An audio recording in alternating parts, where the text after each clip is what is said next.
السلام عليكم ورحمة الله وبركاته. ازيكم يا حبايبي؟ عاملين ايه؟ يا رب تكونوا بخير. النهاردة حبيت انضف معاكم البوتاجاز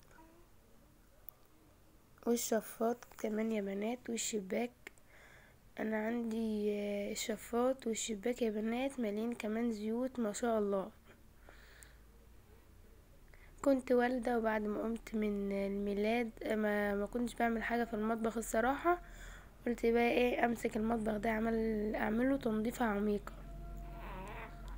ما شاء الله يا بنات، شوفوا انا هتفحت النهارده. وده كمان الشفاط بعد ما اتخلع، شوفوا عليه زيوت قد ايه.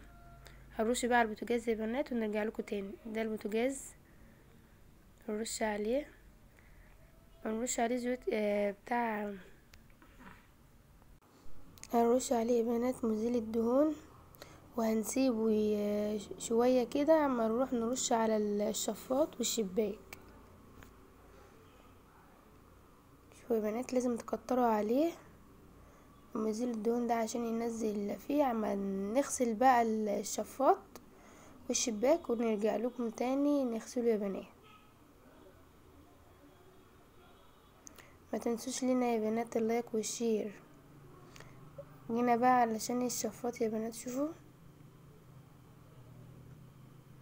عليه دهون.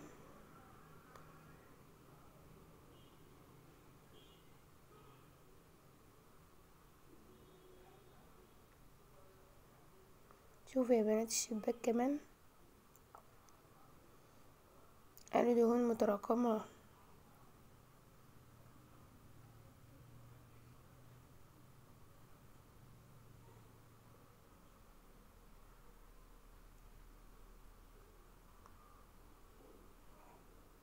واحنا كده بننضف يا بنات لازم نصلي على النبي عليه افضل الصلاة والسلام علشان شفاء لنا يوم القيامة. رشينا يا بنات كده الشباك.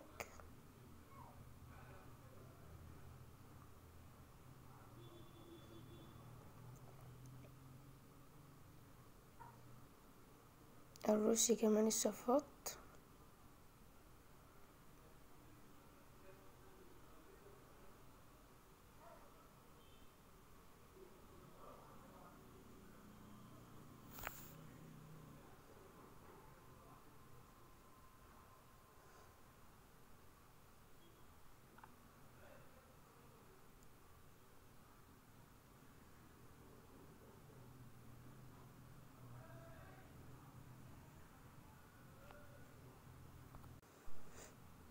رش كمان يا بنات على الشفاط من فوق. معلش يا بنات انا صوتي رايح من مزيل الدهون ده عشان عندي حساسية والريحة جت كتمت زور ومناخيري. الأبلة ايمان كانت عاوزة ترش معايا يا جماعة.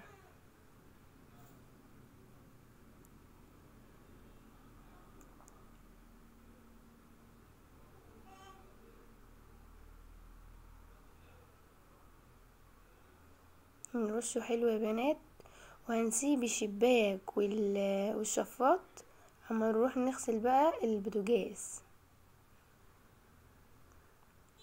سيبهم شوية كده حلوين قيمة 10 دقايق. يا بنات نروح بقى نغسل في البوتاجاز.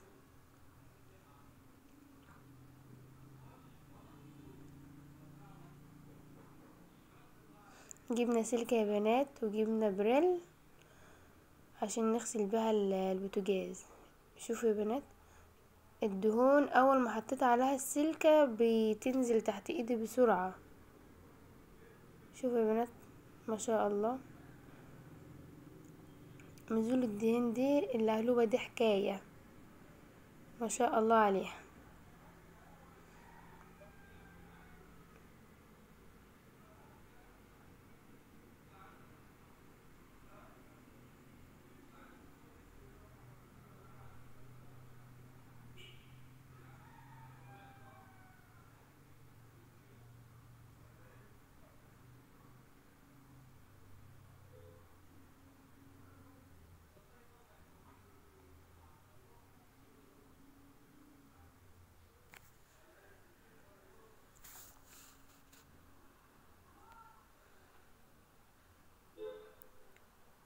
شوفوا يا بنات شوفوا الدهون بتطلع ازاي.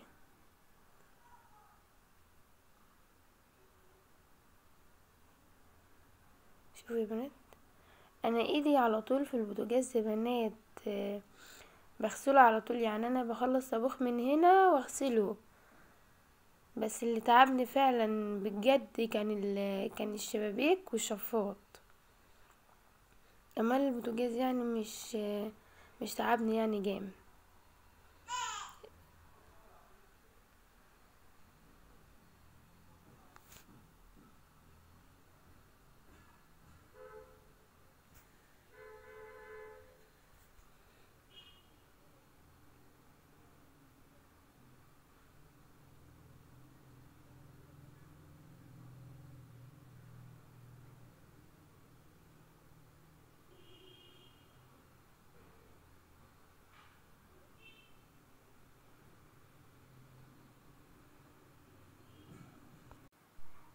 جينا بقى يا بنات للشباك، للشفاط والشباك.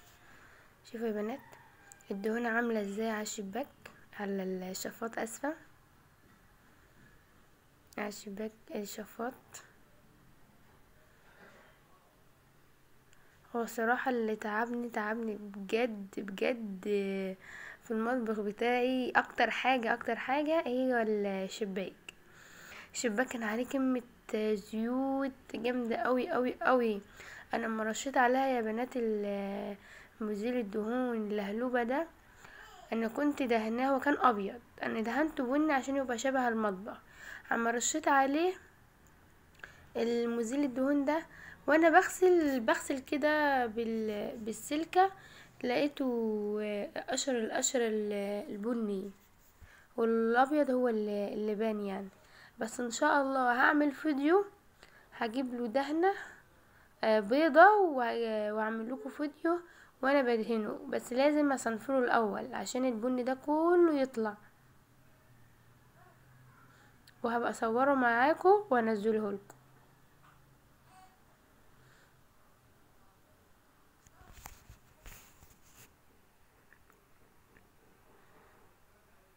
الشفاط يا بنات،